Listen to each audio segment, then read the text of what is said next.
Ok, pues lo primero voy a empezar con esta frase que me pareció como tan interesante para este momento que compartimos, ¿no? Entonces, aquí está Carlitos y Snoopy, yo soy una de sus admiradoras. Y entonces Carlitos dice, bueno, ¿se vive una sola vez, Snoopy? Y Snoopy le contesta, no, errado, se muere una sola vez, pero se vive cada día. Entonces, pues antes de empezar, voy a hacer un pequeñísimo ejercicio. Sé que no es nada, pero pues espero se puedan conectar conmigo, no solamente desde la parte académica, sino desde la experiencia. Entonces, vamos a hacer un ejercicio como estamos. Primero que todo, bueno, vamos a sentarnos en la mejor posición que tengamos. Si estamos pues muy erguidos, muchísimo mejor. Y vamos a cerrar los ojos, ¿listo? Vamos a pensar 3 minuticos. Vamos a dejar nuestras manos encima de las piernas. Vamos a tomar una posición cómoda que podamos también apoyar los pies. Y vamos a empezar a respirar muy lentamente. Entonces, voy a contar hasta 3 para respirar por la nariz.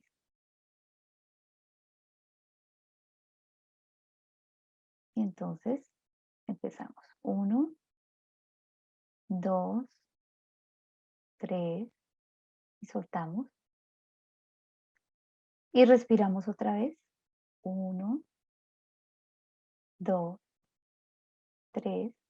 Y ahora vamos a imaginarnos esto. Vamos a pensar en nuestro último cumpleaños, como si estuviéramos apagando una vela, pero no con todo el impulso, sino lo vamos a hacer muy lentamente, muy lentamente.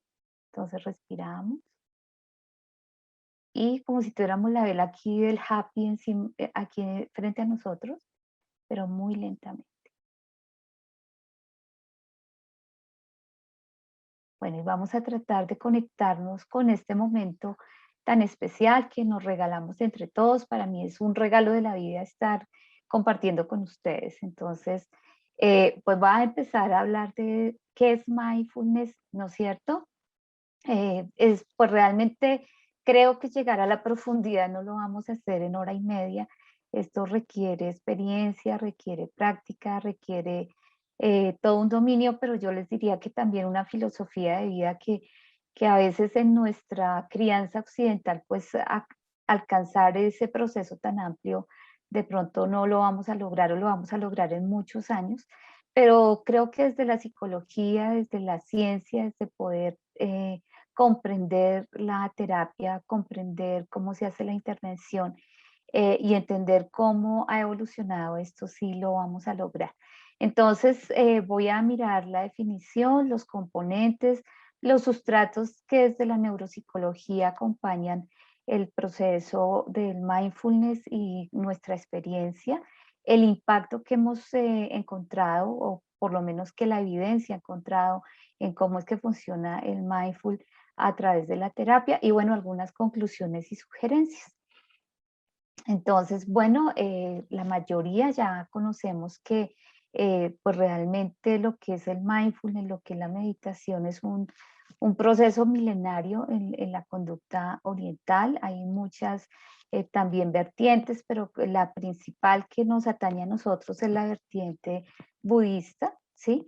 Y lo que se espera pues obviamente es un equilibrio especialmente en el individuo, en todos sus procesos humanos y se utiliza la meditación, dijéramos, desde la psicología como tal, propiciando en el paciente el cambio de conducta o la asimilación de su propia realidad y conduciéndolo a la aceptación de lo que ocurre en su propia vida.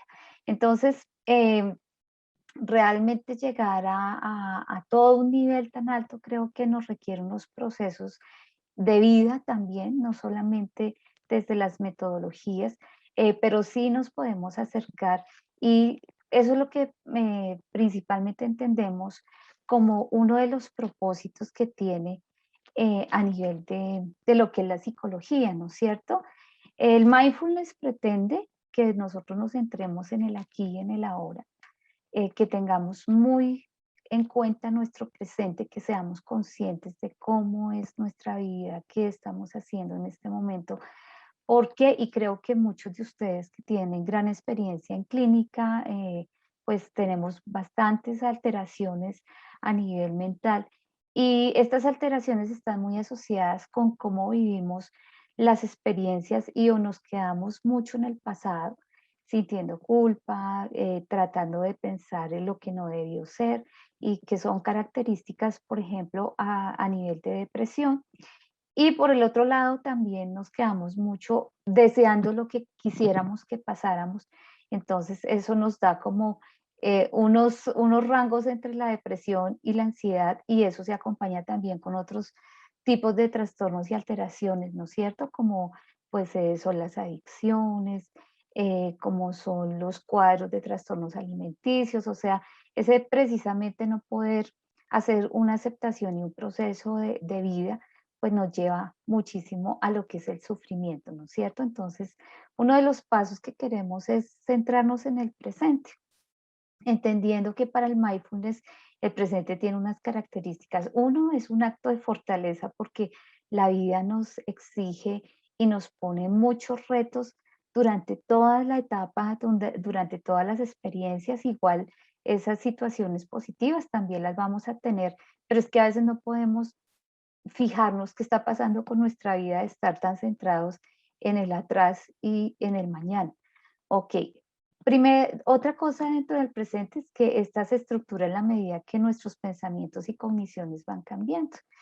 Entonces creo que algo que es muy importante desde las terapias, como por ejemplo el ACT, no solamente es esa conciencia que llamamos conciencia plena, sino es como a través de ese autoconocimiento también llegamos a lo que nosotros llamamos acciones comprometidas, unas acciones que están centradas en los valores, en poder entender cómo son nuestras reglas, cómo son nuestros juicios, cómo hemos visto en mucho tiempo la vida y eso nos va llevando a que no podamos entender cómo es nuestro presente.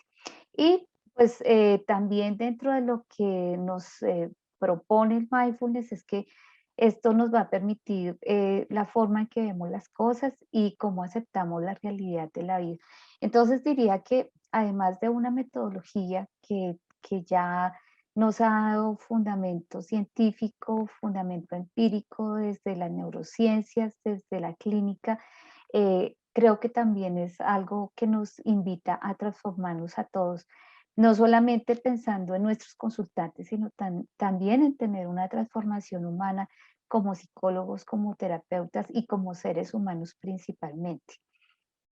Entonces, pues una de las personas que ha sido pionero, ¿no es cierto?, en el mindfulness ha sido Kabat-Zinn, médico que él trabajó principalmente hacia lo que era el manejo del dolor y ya pues se extendió hacia otros procesos, toda la metodología de hacer mindfulness y él lo define como prestar atención de manera intencional al momento presente sin juzgar, ¿sí? Entonces, cuando nosotros vemos y decimos, bueno, esta charla que tiene que ver con la atención, con la función ejecutiva, pues solamente en esa definición va a contemplar muchas cosas, es cómo nosotros nos acercamos a la atención, nosotros en neuropsicología, ustedes han tenido gran experiencia también, creo muchos en esto, la parte educativa, y entonces, bueno, ¿cómo podemos definir esos procesos atencionales si solamente están desde una cognición superior o también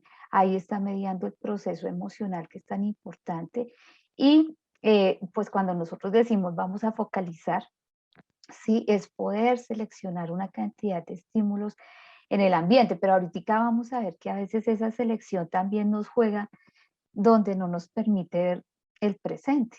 Ok, y otra parte muy importante es ese no juicio, ¿sí? Porque ese no juicio, esas reglas con las que vivimos, esos procesos, esos estereotipos, los esquemas que tenemos, pues en últimas han sido producto de muchos aprendizajes, muchas experiencias y no es sencillo porque los tenemos muy arraigados desde la infancia y a veces los utilizamos de una forma muy automatizada en el cerebro, ¿no? Ustedes saben que cuando nosotros tenemos aprendizajes que han sido supremamente fortalecidos, pues ya se vuelven algo muy automático y no los cambiamos.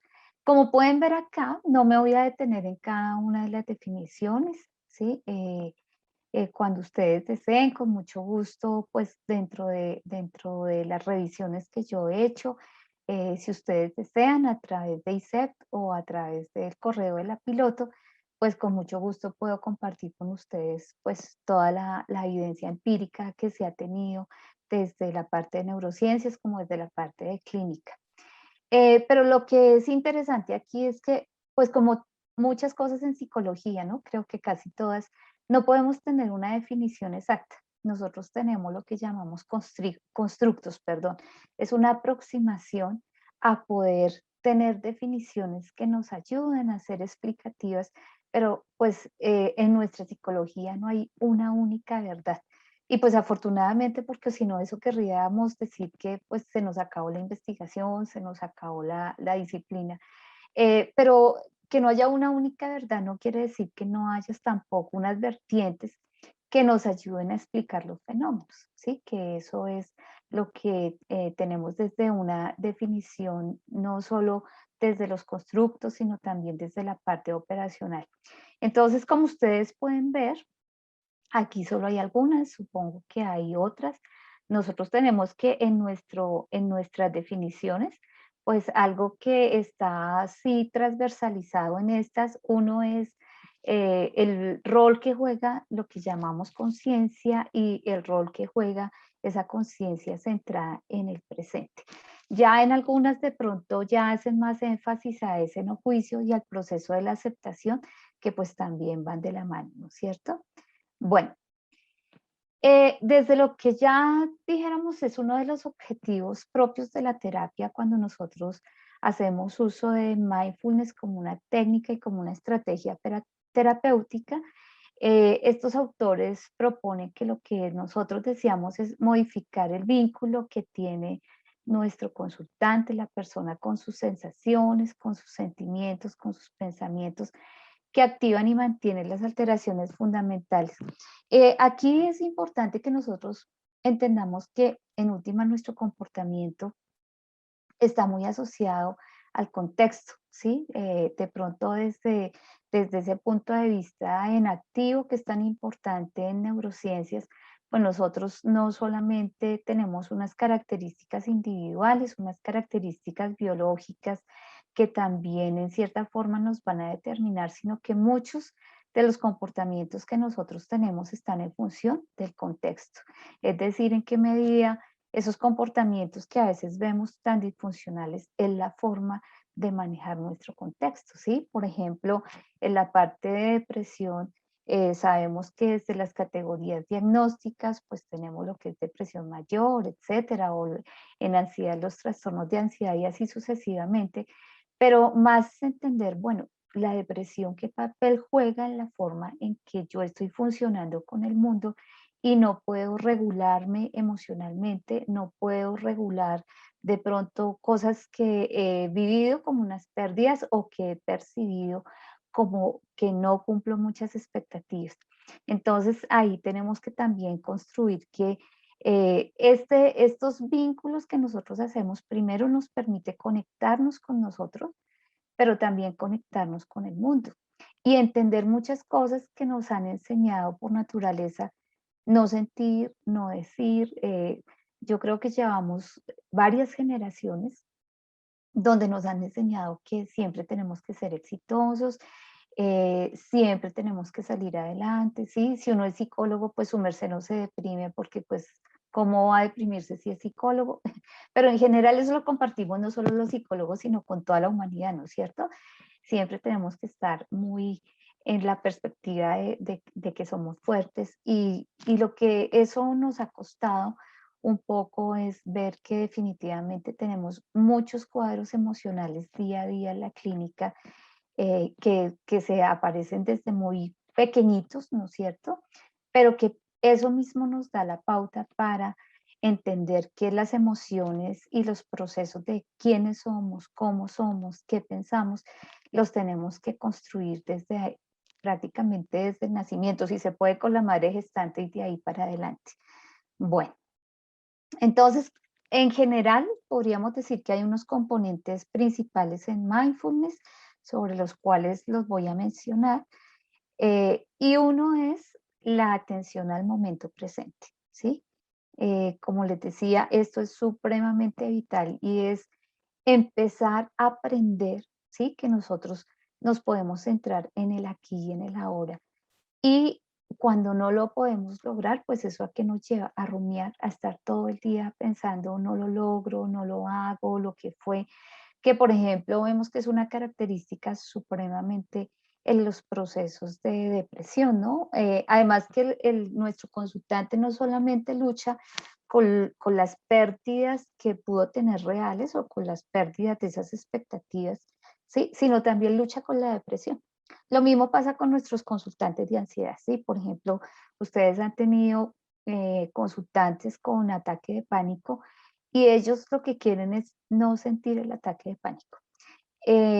El depresivo no quiere, bueno, en condición de depresión, nuestro consultante no quiere sentir depresión y se levanta con esa idea de que esto va a desaparecer y dentro de una hora ve que otra vez está igual de deprimido que ayer. ¿Listo? Entonces, no solamente lucha por todo lo que le ha pasado o lucha por todo lo que le va a pasar, sino lucha contra lo que está sintiendo y eso hace que empeore su sintomatología, que empeore, pues obviamente todo el cuadro que tenemos. Otro de los componentes es el no juzgar, ¿sí? Es dejar de lado, como dice aquí, la propensión a categorizar y a definir las situaciones como malas o buenas. Entonces, precisamente esa polaridad con la que muchas veces hemos construido como las cosas son positivas, son negativas y nos lleva en gran parte a los extremos, se nos dificulta porque sobre lo que estamos evaluando es sobre los ideales que tenemos. A veces una de las cosas que yo veo en clínica, por ejemplo, cuando tenemos consultantes que su relación de pareja se ha roto, eh, muchos de los procesos que tiene a nivel de pareja no han sido, dijéramos, no les produce bienestar, ¿sí? Pero el sufrimiento ha sido más por no cumplir lo que debería haber sido, ¿sí? Lo que supuestamente debimos haber logrado. Entonces, la pareja perfecta, la pareja idílica, el nivel económico súper brillante, ¿ok? Entonces, ni siquiera es a veces las pérdidas, por eso digo, no son muchas, todas las pérdidas reales, porque realmente si vamos a evaluar esa relación de pareja, no fue como muy de mucho bienestar nunca, ¿sí? Pero pensamos que en algún momento va a cambiar, que en algún momento vamos a tener y que en algún momento va a cumplirse lo que nosotros pensamos que se tenía que cumplir en esa relación. Y eso nos lleva precisamente todo el tiempo a estar diciendo, bueno, lo que estoy viviendo, la persona con la que me conecto es, me gusta, no me gusta, me cae bien, no me cae bien. Entonces tenemos que romper esos procesos de no juzgar. El otro componente es esa mente de principiante. Y es poder, creo que una de las cosas que ustedes han visto que nos permite la terapia es, entre más flexibilidad cognitiva tengamos, va a ser mejor las cosas. ¿Listo? Entonces, eso también que nos implica empezar a ver diferente a lo que siempre veíamos. Y también en la parte clínica lo que nosotros encontramos es que eh, hay momentos, hay contextos que son bastante exigentes para las personas vulnerables y la persona muchas veces no sale, no logra. ¿Por qué? Porque es que además no tiene otra opción para ver, en últimas ha crecido ahí, ha estado ahí, ¿sí? Y no hay una nueva experiencia que le diga, mire, si en su familia hubo violencia y maltrato toda la vida, eso no implica que usted tenga que estar enganchada todo el tiempo con la violencia y con el maltrato. Hay otras formas de ver el mundo. Pero, pues, si yo no tengo quien me las muestre, es a veces muy difícil, ¿sí? Creo que también ese es un gran papel que nosotros tenemos los psicólogos, es esa parte de acompañar a la persona en nuevas experiencias. Pero, pues, claro, eso nos implica estar abiertos a esas nuevas posibilidades. Entonces, también para nosotros, sin perder esa metodología, pues la ciencia avanza. Creo que esto es una virtud de las terapias de tercera generación.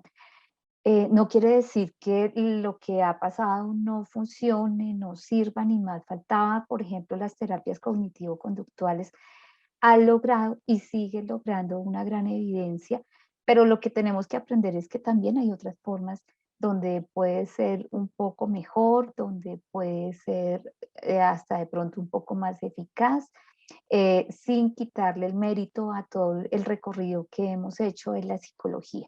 Sí, porque a veces también nosotros nos paramos en esos puntos. No, es que esto sirve y el resto no sirve.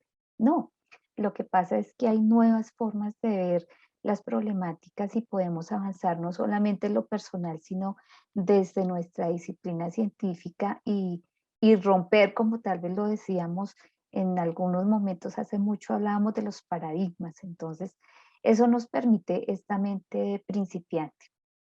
La aceptación, que es otro de los componentes, es cómo podemos experimentar los eventos como bien, ¿sí? Sin tanto precisamente esa expectativa, sino entender que hay cosas que pasan en la vida, y que si nos ponemos a buscarle el porqué, pues de pronto nunca se lo vamos a hallar, ¿sí? Que es una de las cosas que hacemos permanentemente.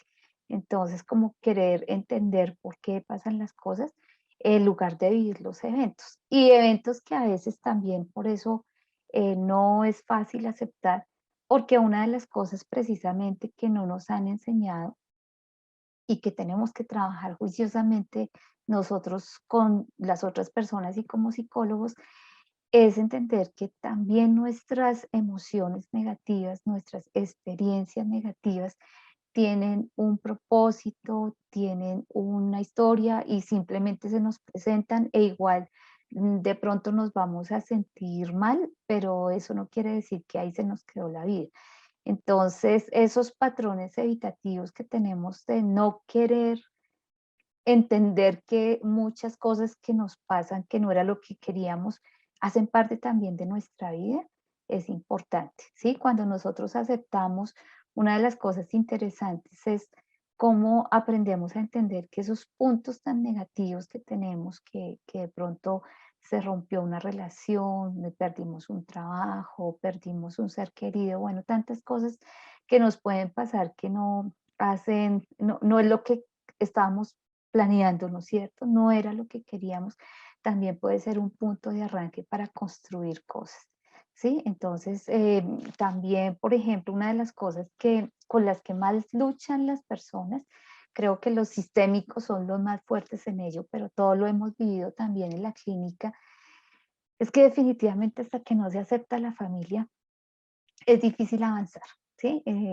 Las personas sufren por lo que me hizo mi papá, por lo que me hizo mi mamá, y han sido situaciones que a veces sabemos que han sido muy difíciles, se ha pasado por violencia, por maltrato, por abusos, donde no es sencillo, ojalá no existieran en la humanidad, pero igual están, y hasta no entender que eso, a pesar de lo duro que pueda ser, hace parte de mi vida, entonces es difícil avanzar, ¿sí? Y a veces hay cosas que no son extremas, pero igual, es que mi mamá debería ser así, mi papá debería ser así, mi hermano debería ser así.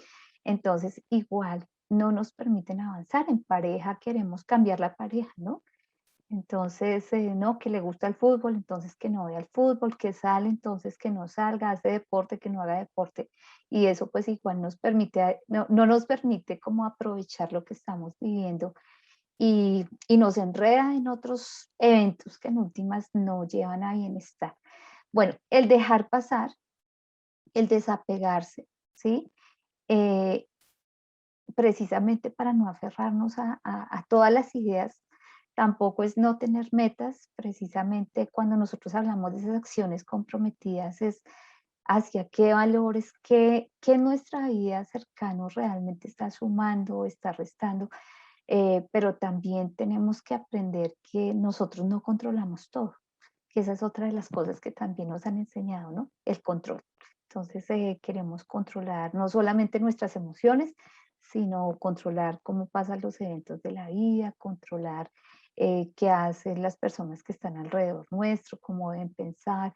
Y eso pues no solamente nos ha llevado a problemas individuales, sino también a problemas sociales, ¿no es cierto? Que creo que también es uno de los puntos importantes que tenemos que trabajar en psicología, la xenofobia, las migraciones, todo eso ha hecho en este mundo tan globalizado, solamente el Internet con eh, toda la cantidad de mensajes, me gusta, no me gusta, etcétera, eso nos ha hecho también entender que tenemos que trabajar sobre procesos donde las cosas no siempre son como nosotros pensamos que tienen que ser, sino que hay unas perspectivas amplias tanto para los demás como para nosotros. La confianza es otro de los componentes, ¿sí? Y es mi responsabilidad y creo que esa es una palabra muy bonita que hasta tenemos que pensarlo desde la clínica. Yo todavía utilizo el término paciente realmente, o consultante o cliente, pero yo quisiera buscar un término, ojalá me ayuden.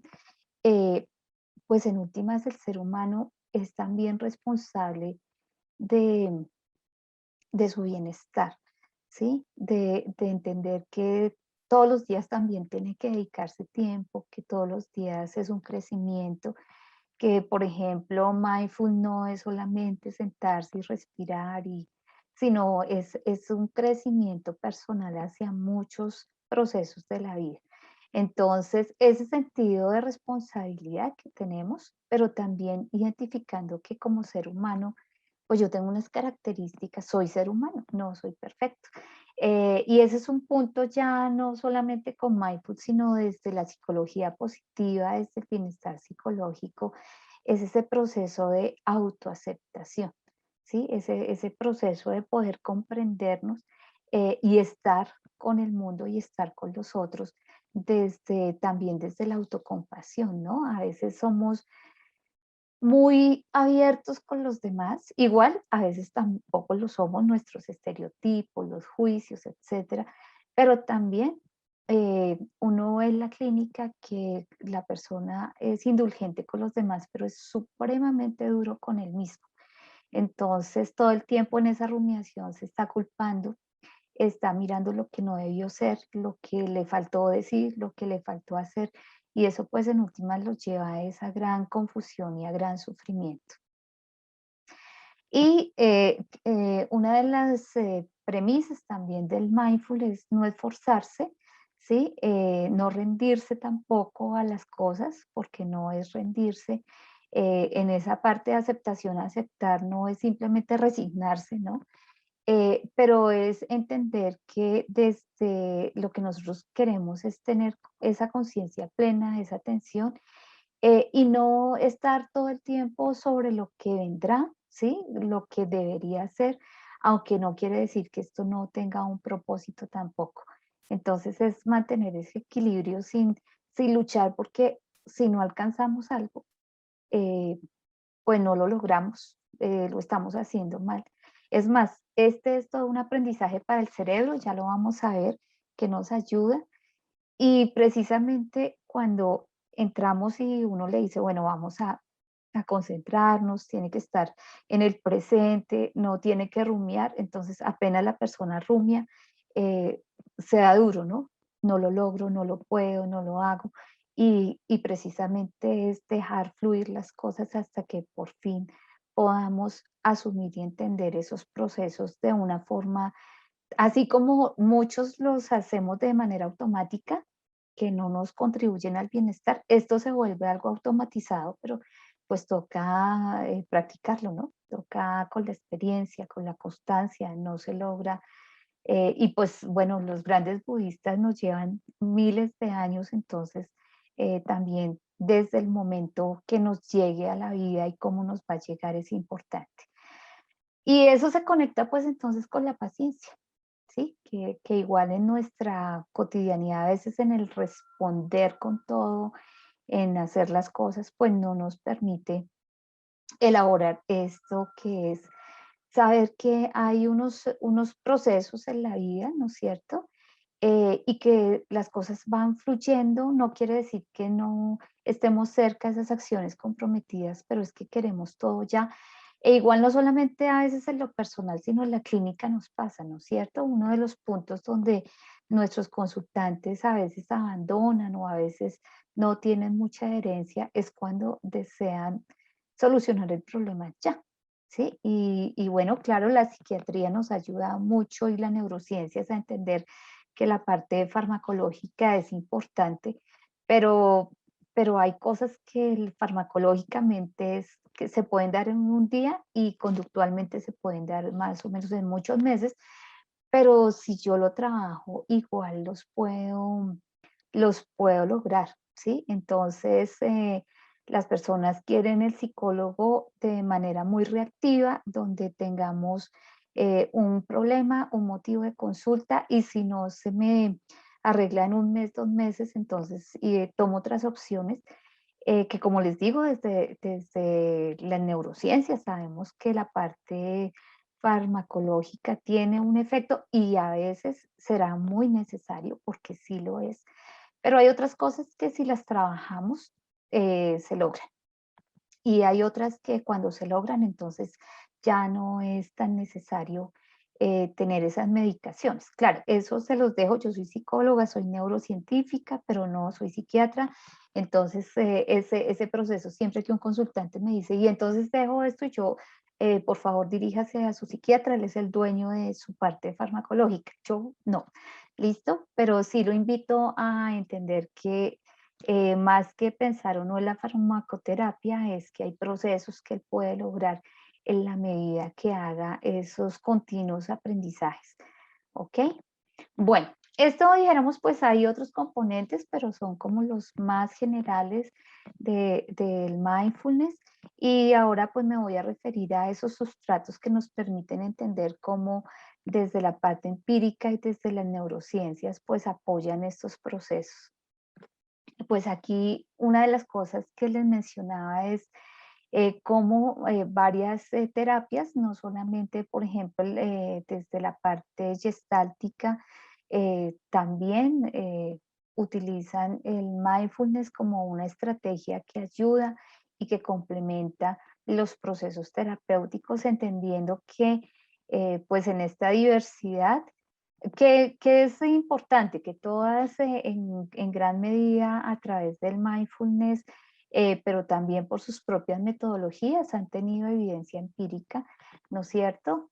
Tiene sus metodologías y eso es muy valioso. Y ya pues desde la parte de por ejemplo, casi todas, y yo creo que todas en las revisiones que yo he hecho, han tenido ensayos controlados, que es uno de los niveles aleatorizados, además, que es uno de los niveles como más altos para ver la eficacia y la eficiencia en la clínica y por lo tanto, pues realmente está la evidencia. Eso quiere decir que realmente estamos también generando conocimiento con una evidencia y con un propósito que podemos ofrecer desde la clínica y decir, sí, esto sí, sí está funcionando y nos está ayudando a minimizar muchas problemáticas que además por nuestro contexto cada vez son más complejas, ¿no? Bueno, entonces como ustedes pueden ver, tenemos la gestáltica, el DBT, el AC, la terapia breve racional, pues dijéramos de los primeros procesos, precisamente el de Kabat-Zinn, que es la reducción del estrés basado en mindfulness, que inició con el dolor, que tiene un protocolo muy estructurado, pero pues que ya se ha extendido a otros procesos.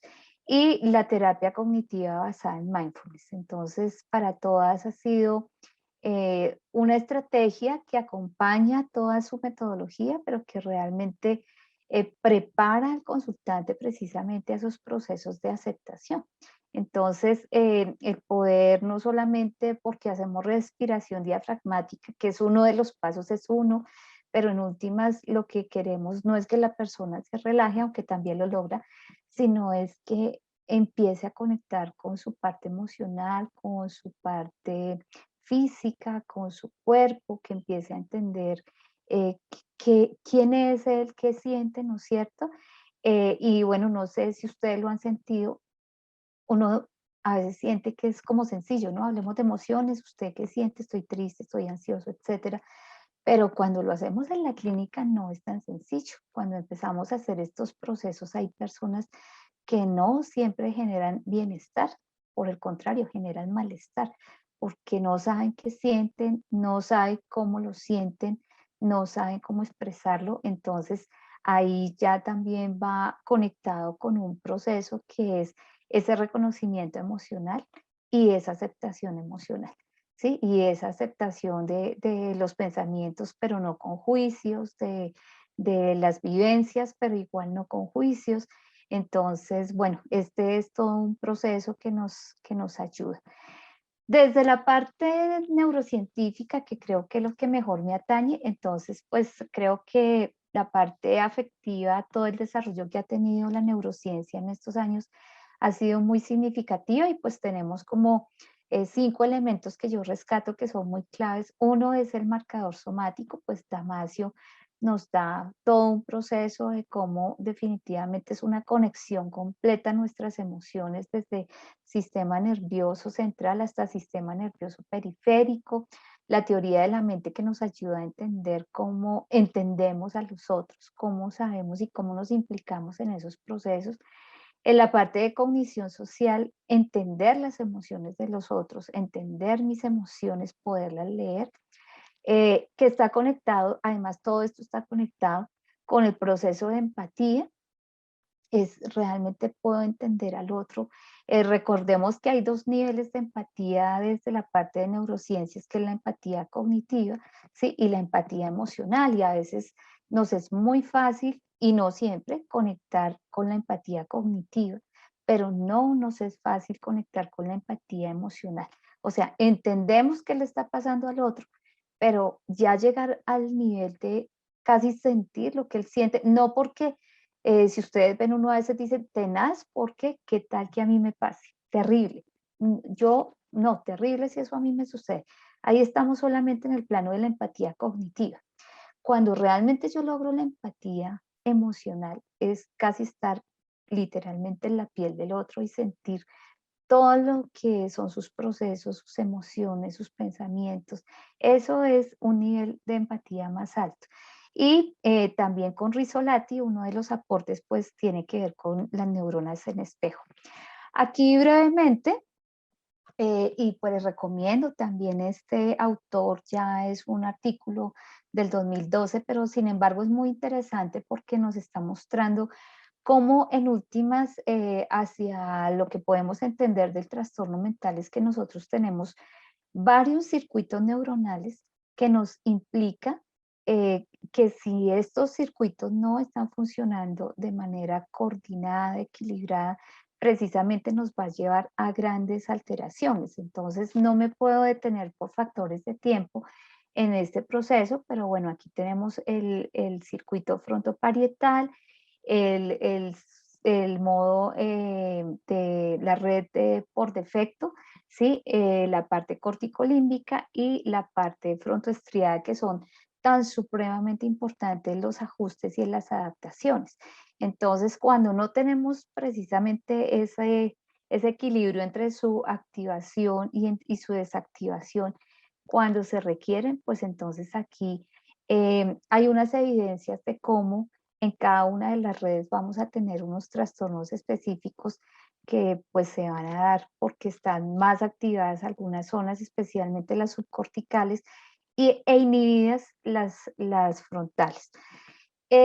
Me parece muy importante también entender desde la ciencia y desde la investigación cuáles son las limitaciones en trabajar y en investigar sobre el mindfulness, que también a veces lo compartimos en la clínica, porque tenemos que entender que la clínica, claro, hay y podemos seguir haciendo, y son estudios muy valiosos, muy bien hechos, con gran evidencia en la parte grupal, pero tenemos que entender que hay unos procesos ideográficos que tenemos que ser como pertinentes y reservados hasta qué punto vamos a llegar.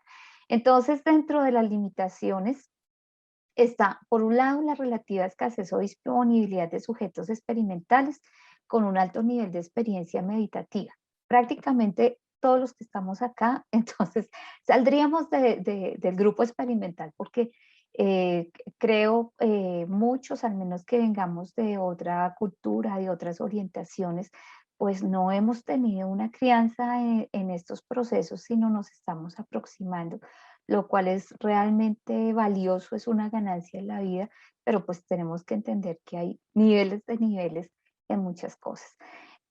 La otra limitación es el número y diversidad de técnicas de meditación, la dificultad que hay en el hecho de que se trata de algo precisamente muy personalizado.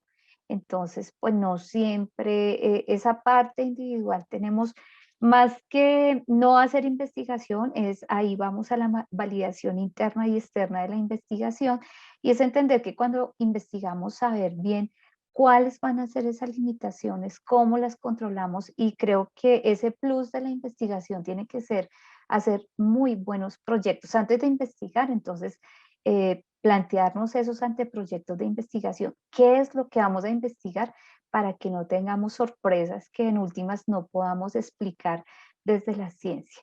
Y pues precisamente, ya dijéramos en la parte generalizada, pues tenemos que tener una muy buena descripción de grupos, una muy buena, un muy buen control de variables externas para que realmente podamos identificar cuáles son los procesos que nos llevan a esto.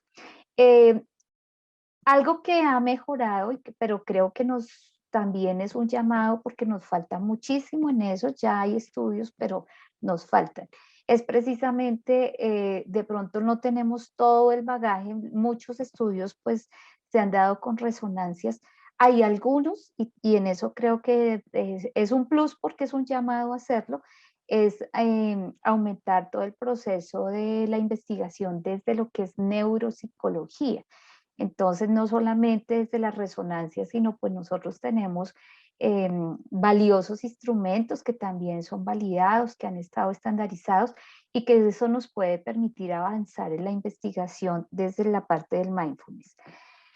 Aquí igual quiero que vean, resumí, esto fue solo utilizando la base de la APA, ¿sí? Pues como la investigación, por ejemplo, en mindfulness se ha empezado en el 2012 con algunos estudios y aquí pues ya tenemos un avance muy significativo.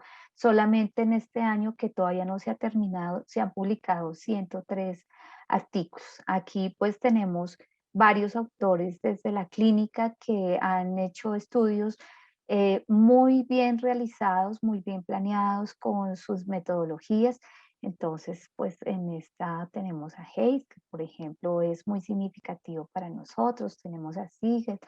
Bueno, los tipos de estudios que se han dado, entonces no solamente, y creo que también eso es un plus desde la investigación, es que pues tenemos muchas metodologías, lo importante es usarlas muy bien, muy claras. Entonces, como ustedes pueden ver, bueno, en la parte izquierda, los primeras, dijéramos que el mayor número de investigaciones son de estudios empíricos y cuantitativos, pero pues tenemos ensayos clínicos, ya tenemos la parte de seguimiento, la parte de revisiones que eh, creo que desde la investigación son muy, muy importantes. Sí, nosotros a veces minimizamos esa parte de, pues que una revisión, entonces no estamos haciendo proceso experimental, pero las revisiones nos permiten precisamente y los metaanálisis identificar la validez interna de esas investigaciones, mirar si hay sesgos, mirar en qué medida los podemos generalizar. Entonces son supremamente valiosos ese tipo de investigaciones. Bueno, aquí desde la efectividad, la parte longitudinal, también hay estudios cualitativos, ¿no? Entonces, que eso es importante.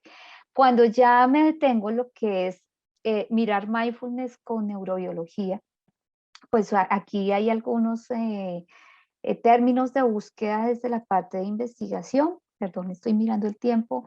Entonces nosotros vemos cómo definitivamente, pues solo en cruzar Mindfulness con Brain nos da 68 artículos. Eso implica que pues realmente la investigación aquí ha estado bastante aumentada y nos da unas grandes posibilidades también para sustentar nuestro trabajo como clínicos.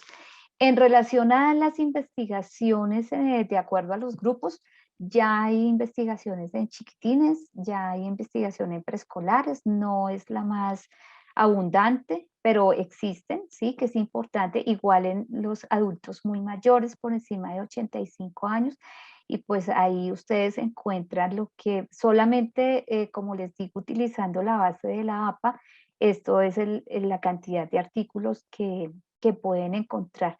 Y pues una gran mayoría se ha dado a adultos, pero pues esto ya es algo muy heterogéneo porque pues de mayor a 18 ya es un rango muy alto de edad. Y en las poblaciones específicas pues tenemos en la parte pues los no clínicos, tenemos investigaciones transgénero, tenemos ya en pacientes que han hecho remisión y en relación a hombres y mujeres, pues también tenemos una gran cantidad de estudios. Entonces también podemos desarrollar eso. Ya dijéramos que no desde la investigación, sino desde la propia neurociencia, eh, pues la virtud es que podemos también hacer mucha neurociencia en nuestros procesos clínicos, porque la parte biológica está integrada en absolutamente todo lo que hacemos. Y una es ver, pues, que con el entrenamiento, esa es la virtud del cerebro, a menos que enferme, siempre va a haber neuroplasticidad. Por lo tanto, el hacer procesos de entrenamiento, el hacer procesos terapéuticos con mindfulness nos va a permitir precisamente evidenciar esos cambios y entenderlos. Y como virtud, pues podemos ver que el mindfulness nos permite precisamente mejorar procesos que están muy asociados a esos ambientes enriquecidos. Entonces, pues podemos entender que en últimas toda la estimulación que se dé va a tener unos procesos que van a ser una mejoría, ¿no? Igual también si hacemos otros procesos como la depresión, ustedes saben que en pacientes que llevan mucho tiempo con depresión se ha visto que también empiezan e inician unos deterioros cognitivos leves importantes en el cerebro porque esas redes neuronales asociadas a depresión y ansiedad también van a tener unos cambios neuroquímicos a nivel cerebral. Entonces, aquí como principio de HED, pues eso es primero que tenemos que comprender, claro, sabemos que hay unas zonas cerebrales asociadas a funciones principales, pero en últimas lo que nosotros queremos entender es que tenemos que ver desde los circuitos y redes neuronales. Bueno, voy a pasar esto porque creo que me está quedando poco tiempo, pero bueno, de hecho me emociono con la neurociencia. Entonces, algo que también tenemos que ver es que dentro de la parte de mindfulness, como de otros procesos, se garantiza esa reserva cognitiva. Entonces, entender estos procesos desde los cambios, no solamente comportamentales, sino cerebrales a través de entendernos, aceptarnos, pues eso nos va a dar una protección que creo que en estos momentos y en todos, no solamente por la pandemia, sino por la cantidad de problemáticas sociales que tenemos. Cada vez tenemos situaciones más complejas a nivel social, a nivel individual, a nivel clínico, y esto también tenemos que tenerlo como un potencial a esos programas de prevención y promoción.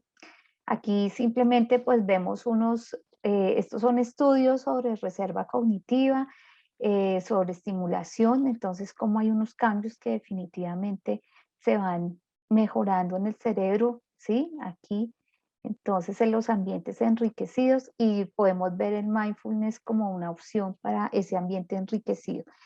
Rápidamente, desde la parte, por ejemplo, Daniel Siegel es uno de los grandes también representantes del estudio de los procesos de mindfulness desde las neurociencias y él hace una propuesta desde la neurobiología interpersonal, ¿sí? No solamente cómo esto nos lleva a comprender nuestras emociones, sino cómo definitivamente permite también esos procesos interrelacionales que lo necesitamos.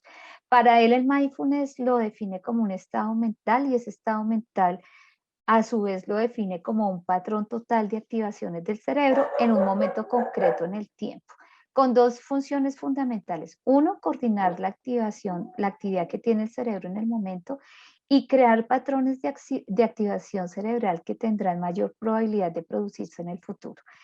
Eh, y nuestros consultantes, no solamente nosotros, deben también entender esto, que en la medida que podamos lograr ver las cosas diferentes, ¿sí? Desde no lo que debería ser, sino desde ese proceso de aceptación, van a haber unos cambios físicos, unos cambios cognitivos, unos cambios psicológicos, unos cambios sociales que están evidenciados para nuestros consultantes en general. Cuando vienen a un psicólogo también tienen ese afán de, bueno, esto que estoy haciendo, cuando voy a salir, sirve, no sirve, y también tenemos que apoyar nuestro trabajo diciendo, sí, mire, esto ha sido estudiado, esto sirve, tengámonos paciencia, que aquí vamos, sí, y lo va a lograr. Listo, también esa alianza terapéutica es muy importante y bueno, no me puedo detener en ese proceso, pero eh, otra de las cosas que se logra con mindfulness es estar en la presencia terapéutica, no solamente con nosotros, sino con esa problemática y ese consultante que ha sido también muy importante. Aquí, ya adentrándome a lo que son las funciones ejecutivas y la parte neurológica, no sé si tenga 10 minutos más y me los pueden regalar, porque veo que ya es la una, pero aquí voy. Si algo me detiene, no hay problema. Sí, por supuesto. ¿Sigo? Bueno, Sí, sí, sí, puedes seguir. vale, vale. Muchas gracias por su paciencia, su comprensión y su acompañamiento. Voy así muy brevemente. ¿Por qué aquí esto es tan importante?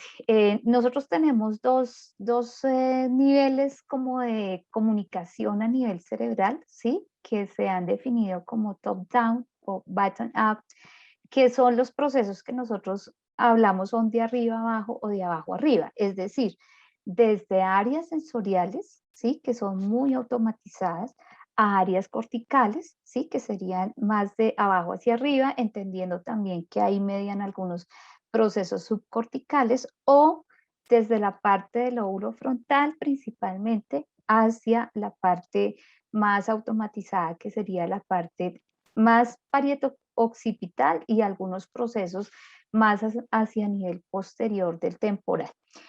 Y eso tiene virtudes, pero entonces también tiene sus limitaciones. ¿Cuál es la virtud? Que en últimas el cerebro se ha estructurado en jerarquías para que los aprendizajes que podamos hacer lleven rápidamente a inhibir otros procesos que nos permiten actuar rápidamente.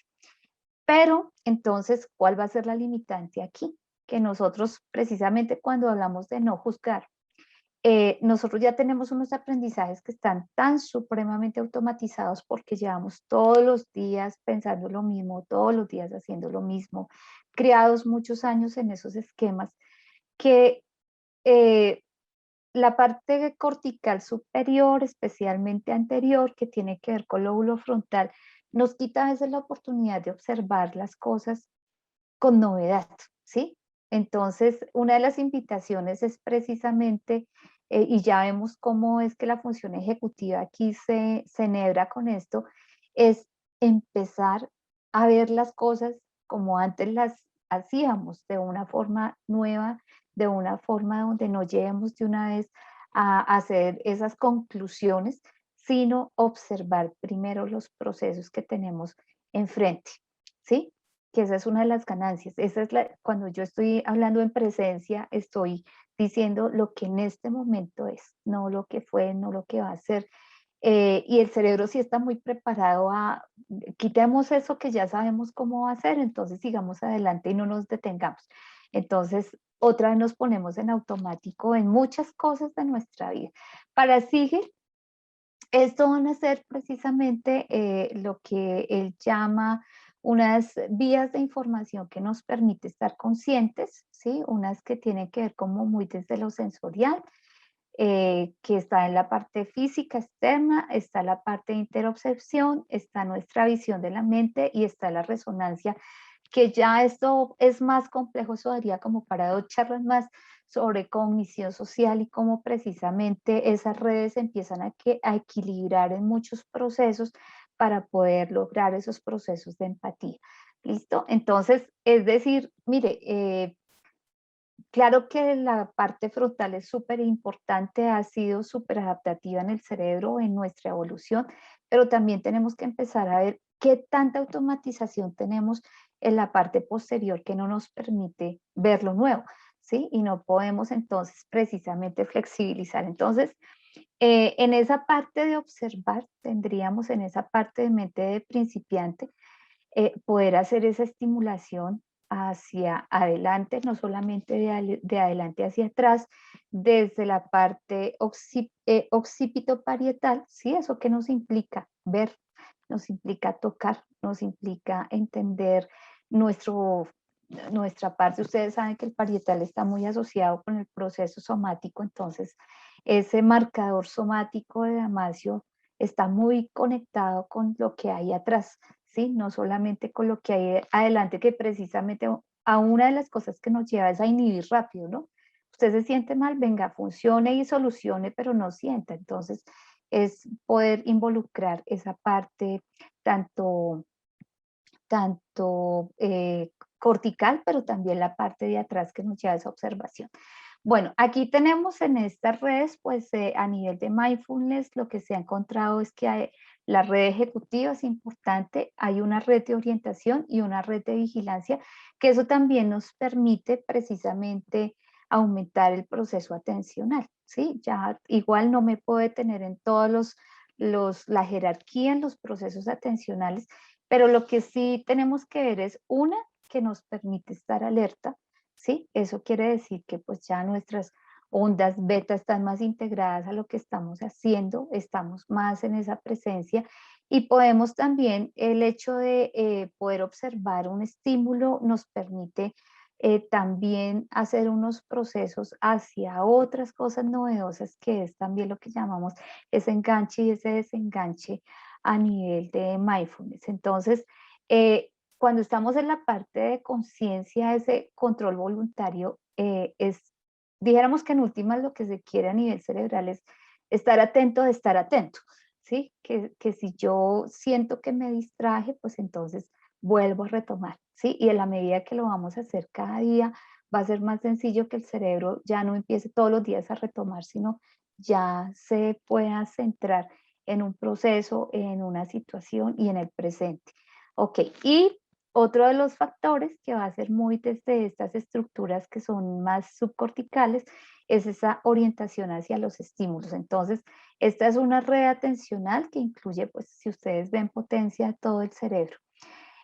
Para muchos también es conocido que desde el mindfulness algo que se ve es ese, como llaman los budistas, esa mente de mono, que nos pasa a nosotros, que de pronto a ustedes les ha pasado, ¿no? Uno está buscando su artículo en internet y empiezan a aparecer ventanas, ¿sí? Y entonces sale la promoción y abro la promoción y entonces ya me acordé que, ay, no pagué el recibo, entonces más el recibo y abro el recibo y digo, ay, pero ¿cómo está el saldo en el banco? En conclusión, en 10 minutos estamos haciendo todo menos lo que pensábamos íbamos a hacer, ¿sí? Que además es una de las cosas que a veces tenemos que mirarla con bastante detenimiento porque se refuerza mucho la multitarea, ¿sí? Entonces, no, queremos todo el tiempo, yo escribo, yo conduzco, yo contesto el celular y estamos en todo el tiempo, pero en últimas no estamos en nada.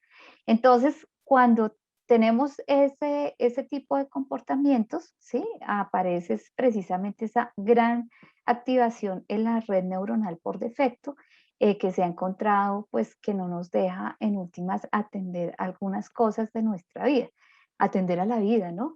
Eh, y bueno, entonces eso es algo que lo que se ha visto es que las redes, cuando la persona, y ya los estudios nos han dicho, llegan a meditación y pues obviamente los meditadores que han llevado mucho tiempo, pues tienen unas activaciones menos, dijéramos, menos zonas, están activadas todo el tiempo, ¿sí? Y no solamente se concentran en una tarea, sino en general no viven pendiente de todo lo que pasa en el universo, a ver qué responde, porque pues igual para el cerebro estar pendiente de todo no es económico, ¿sí? Por eso los déficits atencionales con la parte emocional, con la vida, con lo cognitivo.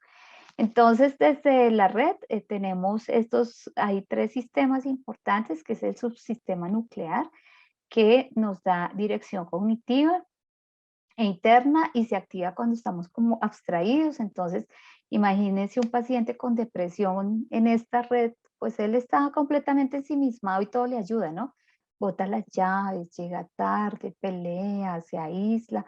Entonces, pues eso tampoco ayuda. El otro subsistema que tenemos aquí es el del lóbulo frontal, que lo hacemos cuando utilizamos memoria y simulaciones del futuro. Entonces, ¿por qué está tan activa también? Porque estamos siempre pensando e idealizando lo que podría pasar, pero no nos damos cuenta de lo que está pasando y eso no nos permite a veces eh, pues vivir la vida, solucionar, entender qué está pasando con nuestra vida en este momento. Bueno, y otro subsistema, que es el subsistema 3, que se llama, que está mediado en la corteza prefrontal dorsomedial, ¿sí? Que es el pensamiento independiente de estímulos. Entonces ahí es donde empezamos a volar, que uno diría, bueno, pero si está la corteza dorsomedial, sí, pero es que no logra estar inhibida por la corteza cingulada, que es la que nos permite precisamente esa parte de mediación emocional. Bueno, aquí voy a pasar rápidamente. De todas formas, es como precisamente hay una activación muy grande cuando la persona, entre comillas, no está haciendo nada, el cerebro está haciendo mucho, ¿sí? Ni siquiera logra descansar. Entonces, eso es algo que tenemos que entender de la red natural por defecto. Bueno, otra de las partes que tenemos, pues tiene que ver precisamente con todo ese manejo del óvulo frontal. Entendiendo, por ejemplo, desde la neurociencia que la corteza prefrontal lo que nos ayuda es a integrar, ¿sí? No solamente la función ejecutiva, sino hay tres niveles que es la integración y organización de la información, ¿sí? No solamente en qué entendemos del mundo, sino cómo lo sentimos, cómo lo vivimos, igual que yo el marcador somático y qué representaciones podemos tener de esas experiencias. En la parte ejecutiva propiamente, pues las funciones ejecutivas nos permiten a dirigir y a controlar las conductas que pueden estar integradas a las experiencias y por el otro lado, dentro del lóbulo frontal, una parte muy importante es nuestra autoconciencia y en la medida que podamos desarrollar precisamente el conocimiento de nosotros es más fácil conectarnos con el otro. ¿Sí? Si yo no entiendo mis emociones, que también lo encontramos, como les digo, muy rápido en clínica, pues definitivamente a veces es más difícil ser empáticos y poder relacionar y podemos construir. Bueno, esto pues ya también lo voy a pasar por el tiempo, que es, creo que muchos de ustedes la conocen, son las zonas en que se da pues, la parte de las funciones ejecutivas, ¿no? Tenemos pues, nuestra corteza orbitofrontal, nuestra corteza dorsolateral, nuestra corteza ventromedial, la corteza prefrontal anterior y la corteza cingulada que tiene pues todos estos procesos que están aquí se han visto con cada uno de ellos. ¿Qué es la virtud cuando hablamos de funciones ejecutivas? Aquí tenemos, a pesar de que hay esas áreas, lo interesante de lo frontal es que tiene circuitos, ¿sí? Es decir, una gran cantidad de redes neuronales que nos va a permitir precisamente poder involucrarnos con nosotros y con los demás. Entonces tenemos un circuito frontal dorsolateral, entonces va pues obviamente de la corteza frontal dorsal lateral y pasa por núcleo caudado, por globos pálidos, ¿sí? Y por el núcleo dorsomedial y ventral anterior del tálamo y vuelve otra vez a corteza frontal dorsolateral.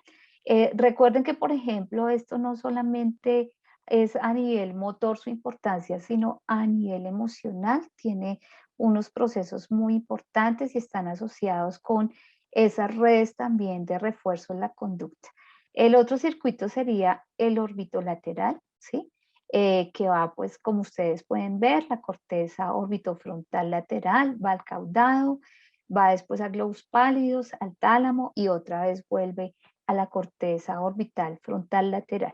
Y otro de los circuitos que además para nosotros es supremamente importante En este caso es el circuito singular anterior porque no solamente tiene unas conexiones también hacia lo que es la ínsula, que ustedes saben su importancia en la parte emocional, sino, por ejemplo, nos permite esos procesos que a veces vemos en clínica que no son fáciles, ¿sí? Y que nos tienen jaque con muchas problemáticas como el suicidio, como las autolesiones, como las adicciones, que es precisamente la regulación emocional, que no solamente viene desde el frontal, sino viene desde lo que es precisamente la corteza singular.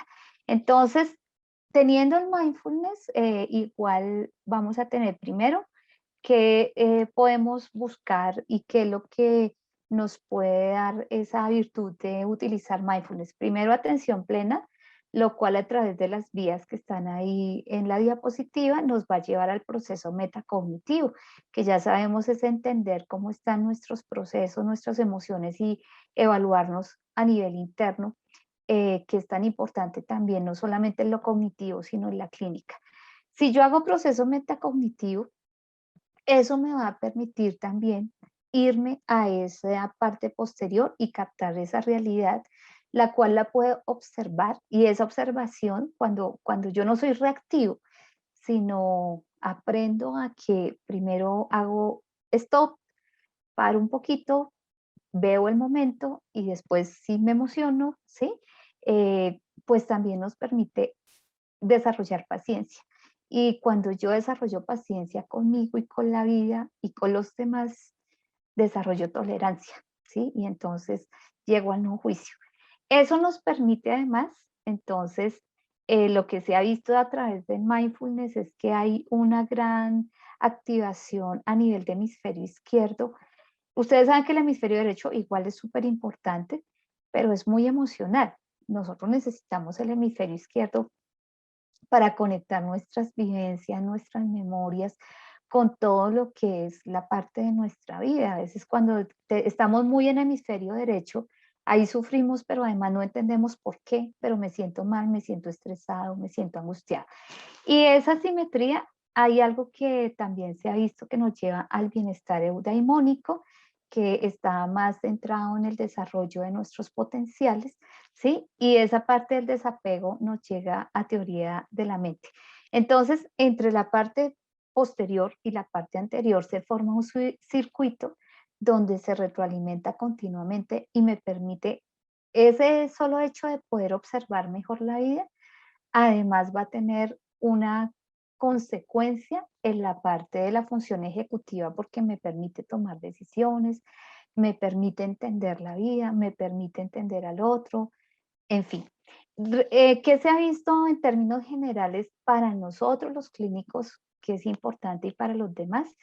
Eh, Nos ha permitido el mindfulness una empatía incrementada, un equilibrio emocional, mayor flexibilidad a las respuestas y una predisposición mental a aproximarnos. Entonces, pues aquí hay varios artículos que voy a pasar así me tocó, pero están disponibles cuando ustedes los quieran, que precisamente nos explican cómo en algunas patologías, por ejemplo, hay unos muy excelentes sobre cómo el mindfulness ayuda en la reducción de conducta adictiva, que ustedes saben que no es sencillo. Aquí tenemos otros estudios sobre cómo nos permite la regulación emocional y cómo definitivamente a través de esta estrategia se ha visto cambios en la red neuronal por defecto con una disminución de la activación, especialmente en las zonas frontales, y ahí pues precisamente más organización y más reducción de todas las zonas que se activan a la vez y eso permite un proceso atencional mayor. Entonces aquí y de igual forma en las áreas que ustedes ven hay unas mejores, dijéramos más organización a través, estas son imágenes sobre los resultados de las diferentes terapias usando mindfulness en lo que son los efectos a nivel cerebral. Bueno, de conclusiones, una es que nuestras funciones de la corteza realmente se ven favorecidas con el mindfulness. La neurociencia soporta esos cambios que se hallan en los procesos de la terapia, por lo tanto tenemos que ver nuestra disciplina y nuestro actuar de una forma integral. Las redes neuronales de alta complejidad se retroalimentan de manera que al afectarse unas, otras se integran y cambian el proceso de adaptación cerebral. Entonces, entendiendo la gran virtud de la corteza frontal, que en últimas ha sido resultado también de nuestra evolución, tenemos que entender que la otra parte también es importante y tenemos que tenerla presente en todos estos procesos de experiencia. Existe una amplia investigación, pero pues teniendo en cuenta que esto es de millones de años, pues nos falta mucho investigar. Creo que todo el tiempo podemos seguir investigando. Es importante entender que a pesar de que hay estrategias, creo que la clínica y este tipo de eventos y de estrategias nos exige a nosotros como psicólogo una formación postgradual. Pero pues claro, también es la formación pregradual, irnos aproximando, bueno, ir aproximando a nuestros estudiantes a estos eventos. Sugerencias, flexibilizar el pensamiento sin perder los fundamentos científicos, ¿sí? Porque podemos caer en la moda de utilicemos todo, pero no entendemos por qué lo estamos haciendo, cuál es su sentido. Entonces, es necesario fundamentarnos epistemológicamente en estos procesos. Es importante pasar por la experiencia para poder guiar a los demás. Algunos autores dicen, bueno, no es necesario, pero yo sí creo que esto hace no solamente que tengamos un cambio personal, sino que entendamos por qué pasan nuestros consultantes. No quiere decir que tengamos que estar en depresión, pero asumir esto desde también una experiencia de vida nos va a construir de una manera diferente. Y es necesario que sigamos haciendo grupos transculturales, transversales, longitudinales. Entonces, pues bueno, muchas gracias por su paciencia, por regalarme ese tiempo a la Universidad Piloto y a Licep por esta invitación y bueno, espero haberlos inquietado y los que no han conocido esto, que ojalá este sea el momento para animarse y estudiar este campo tan bonito. ¿Quieres estar al día de todo lo que ocurre en ISEP? Síguenos en las redes sociales y no te pierdas nada. Actualidad, entrevistas con expertos, masterclasses, sesiones clínicas, vida estudiantil, eventos y mucho más. Podrás encontrarnos en Facebook, Twitter, LinkedIn, Instagram y YouTube. Además, ahora podrás convertirte en el protagonista de nuestros perfiles sociales. ¿Cómo? Muy sencillo. Cuéntanos cómo está siendo tu experiencia en ISEP, muéstranos cómo es tu día a día o comparte las fotos de tus mejores momentos. Acuérdate de etiquetarnos o de usar el hashtag #ExperienciaISEP. Así podremos compartir el contenido con el resto. Recuerda, juntos hacemos ISEP.